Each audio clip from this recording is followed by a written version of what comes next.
नमस्कार। Heart disease symptoms and cure. Heart disease के कई सिम्टम्स हैं, जैसे कि chest pain, chest tightness, angina, shortness of breath, गले में दर्द, जबड़ों में दर्द एंड सो ऑन। लेकिन ज़रूरी नहीं कि ये सिम्टम्स हार्ट की ही प्रॉब्लम से हो। इसलिए ज़रूरी ये समझना है कि हार्ट डिजीज़ क्यों होता है।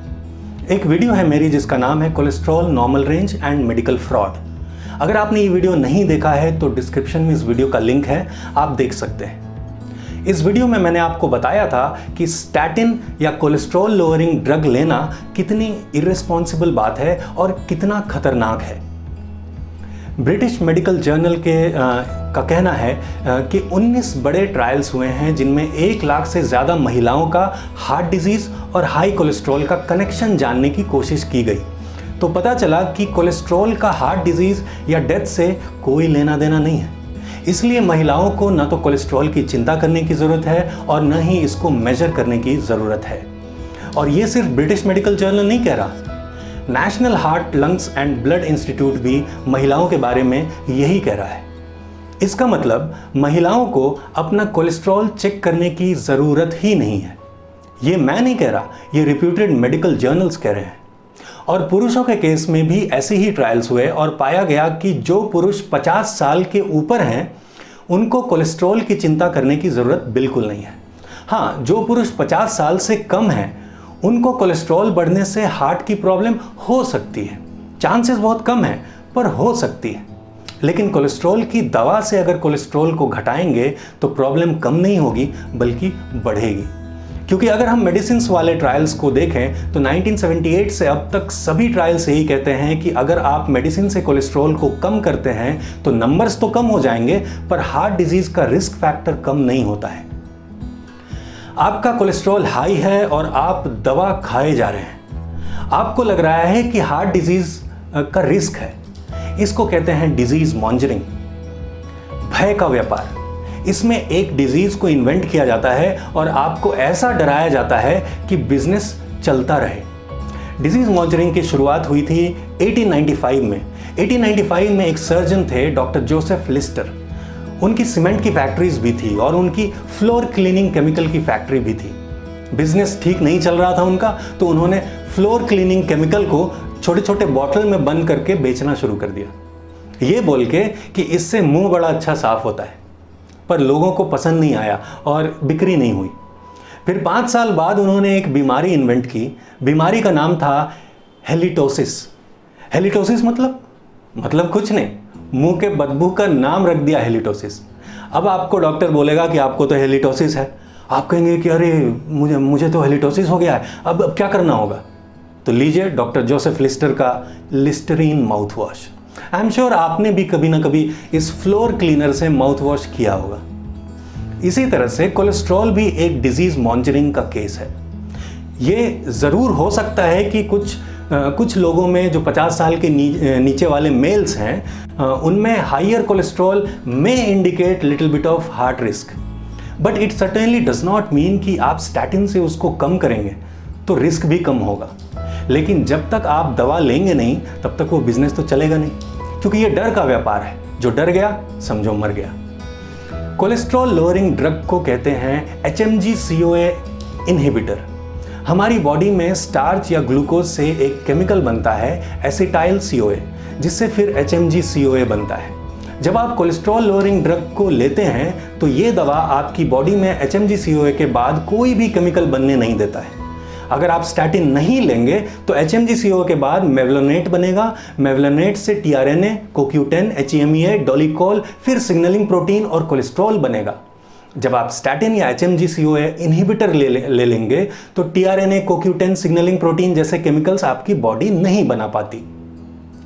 ये सब बहुत इंपॉर्टेंट केमिकल्स होते हैं। फॉर एग्जाम्पल CoQ10 का काम क्या है बॉडी में? CoQ10 is the spark plug of the heart. जैसे स्पार्क प्लग जब स्पार्क देता है तो हमारी गाड़ी स्टार्ट होती है। कभी कभी कार्बन जब घिस जाता है तो हम स्पार्क प्लग को निकाल के उसके डिस्टेंस को रीएडजस्ट करते हैं। ठीक इसी तरह कोलेस्ट्रॉल की दवा से बॉडी में CoQ10 कम हो जाता है और आपका हार्ट वीक होने लगता है। फिर आप डॉक्टर के पास जाएंगे तो वो अलग से CoQ10 की गोली लिख देगा। तो एक तरफ आप कोलेस्ट्रॉल को दवा से कम कर रहे हैं, दूसरी तरफ आप अपने हार्ट को कमज़ोर कर रहे हैं। सिमिलरली आपकी बॉडी में टीआरएनए कम होगा तो कैंसर की प्रॉब्लम आएगी। और ऐसे ही सिग्नलिंग प्रोटीन एक इम्पॉर्टेंट केमिकल है। जब आप खाना खाते हैं तो पहले भोजन को देखते हैं तो एक सिग्नल जाता है बॉडी को। भोजन की खुशबू से भी सिग्नल जाता है। आप हाथ में निवाला उठाते हैं तो टच का एक सिग्नल ब्रेन को मिलता है। जीभ से भी सिग्नल जाता है। इन सिग्नल्स की वजह से आपकी बॉडी इंसुलिन प्रोड्यूस करती है। तो जब आपके बॉडी में सिग्नलिंग प्रोटीन्स कम होंगे तो ये सिग्नल ठीक तरह से प्रोपगेट नहीं होंगे। इससे पैंक्रियाज ठीक से फंक्शन नहीं करेगा और आपको डायबिटीज़ हो जाएगी। मैं कहता हूँ ना कि डायबिटीज़ की गोली से कोलेस्ट्रॉल हो जाता है और कोलेस्ट्रॉल की गोली से डायबिटीज़ हो जाता है। ये एक एग्जाम्पल है कि कोलेस्ट्रॉल की गोली से आपको कैसे डायबिटीज़ हो जाएगी। मैं हो सकता है नहीं बोल रहा। तो कोलेस्ट्रॉल लोअरिंग ड्रग्स नहीं है। इनका साइंटिफिक नेम है HMG-CoA इनहिबिटर, जिसके आगे इंपॉर्टेंट केमिकल्स जो बॉडी में बनने चाहिए वो भी नहीं बन पाते हैं। अब यहां पर इंपॉर्टेंट सवाल यह है कि अगर कोलेस्ट्रॉल रिस्पॉन्सिबल नहीं है तो हार्ट की डिजीज होती क्यों है? सिंपल है कि हार्ट की आर्टरीज में ब्लॉकेज है। जब हार्ट की आर्टरीज ब्लॉक्ड होती है तो पूरी तरह से ब्लड सर्कुलेशन नहीं हो पाता है। इसकी वजह से हार्ट को न्यूट्रिएंट्स कम मिलने लगते हैं, ऑक्सीजन कम मिलने लगता है, हार्ट को न्यूट्रिशन कम मिलने लगता है।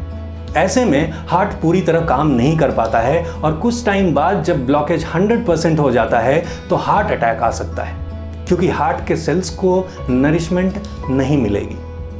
अगर आप ब्लॉकेज को निकाल करके माइक्रोस्कोप में देखेंगे तो उसमें कोलेस्ट्रॉल मिलेगा। इसका मतलब cholesterol is responsible for blockage, यही तो समझाया जाता है। पर यह बिल्कुल ऐसा है कि कोई बिल्डिंग गिरी और आपको ईंटें ही ईंटें दिखाई दी और आपने मान लिया कि इन ईंटों की वजह से बिल्डिंग गिरी। मैं बोलना यह चाह रहा हूं कि ब्लॉकेज से हार्ट अटैक हो सकता है। ब्लॉकेज में कोलेस्ट्रॉल है, लेकिन cholesterol is not responsible for blockage और हार्ट डिजीज। अगर ऐसा होता तो हाई कोलेस्ट्रॉल वाले ज़्यादा हार्ट के पेशेंट्स होते, पर प्रैक्टिकली इसका उल्टा देखा गया है। कम कोलेस्ट्रॉल वालों को हार्ट डिजीज ज़्यादा होती है। एक इंपॉर्टेंट बात, ब्लॉकेज कभी भी वेन्स में नहीं होती है, ये सिर्फ आर्टरीज में होती है। आर्टरीज ऑक्सीजनेटेड ब्लड कैरी करते हैं और वेन्स में डीऑक्सीजनेटेड ब्लड ट्रैवल करता है। लेकिन कोलेस्ट्रॉल वेन्स में भी उतना ही ट्रैवल करता है जितना आर्टरीज में करता है। तो हार्ट डिजीज होता कैसे है? 3 बातें। पहला, सर्कुलेशन 2006 के अनुसार ब्लॉकेज में 50 अलग अलग टाइप के बैक्टीरिया पाए जाते हैं। दूसरा, जहां ब्लॉकेज होता है वहां का टेम्परेचर बढ़ जाता है। और तीसरा, new England journal of medicine 2004 कहता है कि 1/3 हार्ट अटैक के पेशेंट्स को हार्ट अटैक से इमीडिएटली पहले कोई ना कोई इन्फेक्शियस डिजीज होता है। इन तीनों बातों को मिलाकर देखेंगे तो बात समझ में आएगी।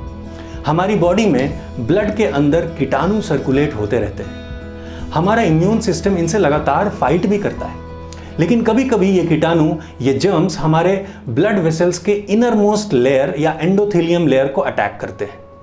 ये वहीं पर अटैक करते हैं जहां inner layer of the blood vessels कमजोर होते हैं। ये बैक्टीरिया वेन्स को कभी अटैक नहीं करते, सिर्फ आर्टरीज को अटैक करते हैं। ऐसा इसलिए क्योंकि आर्टरीज का प्रेशर ज्यादा होता है, 100 गुना ज्यादा, और जिस पाइप में लिक्विड 100 गुना ज़्यादा प्रेशर से फ्लो करेगा उसके डैमेज होने के चांस ज़्यादा होते हैं। तो ये बैक्टीरिया हमारे कमज़ोर आर्टरीज को अटैक करके डैमेज करते हैं। 2 कारण है कि आर्टरीज क्यों कमज़ोर हुई है। एक तो ज़्यादा टाइम से हाई ब्लड प्रेशर ज़्यादा है, और दूसरा कि आपके एंडोथेलियम लेयर में नाइट्रिक ऑक्साइड का कम प्रोडक्शन हो रहा है। जब भी आपके बॉडी के अंदर नाइट्रिक ऑक्साइड प्रोडक्शन कम होगा तब एंडोथेलियम लेयर डैमेज होगा। जर्म्स सबकी बॉडी में ऑलरेडी सर्कुलेट कर रहे होते हैं, वो डैमेज पे अटैक करेंगे और वहां पे अंदरूनी घाव हो जाएगा, जिसको इन्फ्लेमेशन कहते हैं। घाव को भरने के लिए वहां कोलेस्ट्रॉल आएगा और घाव को भरने की कोशिश करेगा, आपको बचाने की कोशिश करेगा। अगर घाव जल्दी भर गया तो ब्लॉकेज नहीं होगा, लेकिन अगर अटैक जारी रहा, नाइट्रिक ऑक्साइड प्रोडक्शन ऑलरेडी कम है और ये लंबे समय तक चला, तो ये ब्लॉकेज हो जाएगा। तो कोलेस्ट्रॉल का काम है हार्ट को बचाना, ना कि ब्लॉकेज करना। लेकिन इस प्रोसेस के दौरान जब कोलेस्ट्रॉल आपको बचाने की कोशिश में लगा है, अगर एंडोथेलियम लेयर कमज़ोर ही रहे और बैक्टीरिया का अटैक होता ही रहे, मतलब कोई इन्फेक्शन पहले से ही हो या वायरल फीवर ऑलरेडी चल रहा हो, तो फिर वो बैक्टीरिया जीत सकते हैं इस लड़ाई में और आपको ब्लॉकेज हो सकता है। तो नाइट्रिक ऑक्साइड का प्रोडक्शन कम होने से एंडोथेलियम लेयर में इन्फ्लेमेशन होता है। इन्फ्लेमेशन का क्या मतलब है? सूजन। जैसे आपके पैर में मोच आ जाए तो सूजन आ जाता है। ये सूजन कोई बीमारी नहीं है, ये बॉडी का एक हीलिंग मैकेनिज्म है। ठीक इसी तरह सूजे हुए ब्लड वेसल्स के एंडोथेलियम लेयर में कोलेस्ट्रॉल का आना एक हीलिंग मैकेनिज्म है। ऐसे में आप कोई भी दवा लेंगे, कोई भी दवा, चाहे वो एंटीपायरेटिक्स हो या एंटीबायोटिक्स, ये बॉडी के नाइट्रिक ऑक्साइड प्रोडक्शन को कम करेगा। तो इन कंक्लूजन, अगर नाइट्रिक ऑक्साइड का प्रोडक्शन आपने ठीक कर लिया तो चाहे कैसा भी आपके हार्ट का कंडीशन हो, बॉडी अपने आप हील कर लेती है। और नाइट्रिक ऑक्साइड का प्रोडक्शन ज़्यादा तब होगा जब बॉडी में जब आप रॉ फूड खाएंगे, जैसे गाजर, चुकंदर, टमाटर और ग्रीन लीव्स। हार्ट प्रॉब्लम्स अपने आप ठीक हो जाती हैं अगर प्रॉपर न्यूट्रिशन बॉडी को दी जाए तो। मैंने आपको बिल क्लिंटन का टेस्टिमोनियल दिखाया था। 4 स्टंट डलने के बाद उन्होंने प्राकृतिक जीवन शैली अपनाई और अब वो बिल्कुल ठीक है। मैंने पर्सनली कई हार्ट पेशेंट्स का हार्ट डिजीज़ ठीक होते हुए भी देखा है। Nitric oxide rich plant based diet से ठीक हो जाता है। आइए देखते हैं एक सक्सेस स्टोरी। मेरा नाम पिंकी पाठक है, मैं मॉरिशस में रहती हूँ। मैं आज आप लोगों से अपना एक एक्सपीरियंस शेयर करना चाहती हूँ। हुआ यूँ था कि आज से करीब 3 साल पहले की बात है कि मैं लाइफस्टाइल के बहुत सारे डिजीज़ से जूझ रही थी। बहुत सारे का मतलब बहुत सारे, जिनको मैं उंगलियों पे अभी गिनाना शुरू करूँगी तो शायद कुछ ना कुछ तो ज़रूर छूट जाएंगे। तो उसमें से जो मेन था उस टाइम था आर्थराइटिस और थायराइड। और आर्थराइटिस थायराइड मुझे बहुत विगरस था। तो उसके बाद तुरंत बाद मुझे पल्मोनरी हाइपरटेंशन, जो कि हार्ट की एक ख़तरनाक और रेयर बीमारी है, वो भी डिटेक्ट हो गया। तो उसके डिटेक्ट होने के बाद मैं बहुत परेशान हुई। मॉरिशस में तो 3-4 डॉक्टरों का ओपिनियन लिया ही लिया।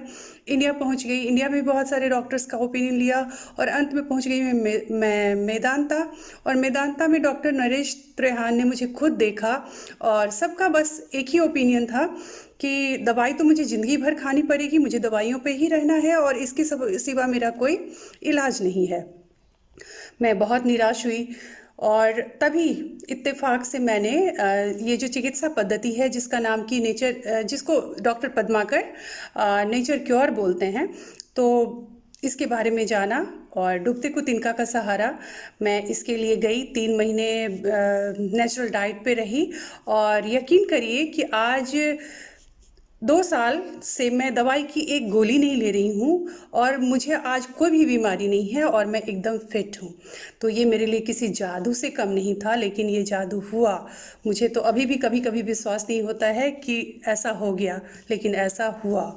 तो मैं बहुत बहुत धन्यवाद करूँगी डॉक्टर पद्माकर का और उन जैसे सभी डॉक्टर का जो कि इस क्षेत्र से जुड़े हुए हैं।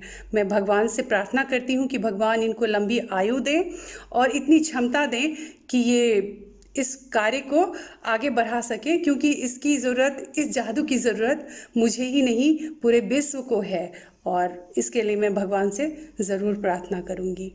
धन्यवाद। तो उम्मीद है आज की बात आपको समझ में आई। बात बस इतनी सी समझनी है कि हमारी बॉडी में वो मिरेकुलस हीलिंग पावर ऑलरेडी मौजूद है जिससे हार्ट डिजीज़ अपने आप ठीक हो जाती है। ठीक उसी तरह जिस तरह हड्डी के टूटने पे वो अपने आप जुड़ भी जाता है, बशर्ते बॉडी को सही न्यूट्रिशन मिले। अपने हार्ट के कंडीशन के लिए आप मुझे कंसल्ट कर सकते हैं। इसके लिए विजिट करिए www.padmakar.com या फिर आप अपनी क्वेरी ईमेल कर सकते हैं। मेरा ईमेल एड्रेस है padmakar@padmakar.com। नमस्कार।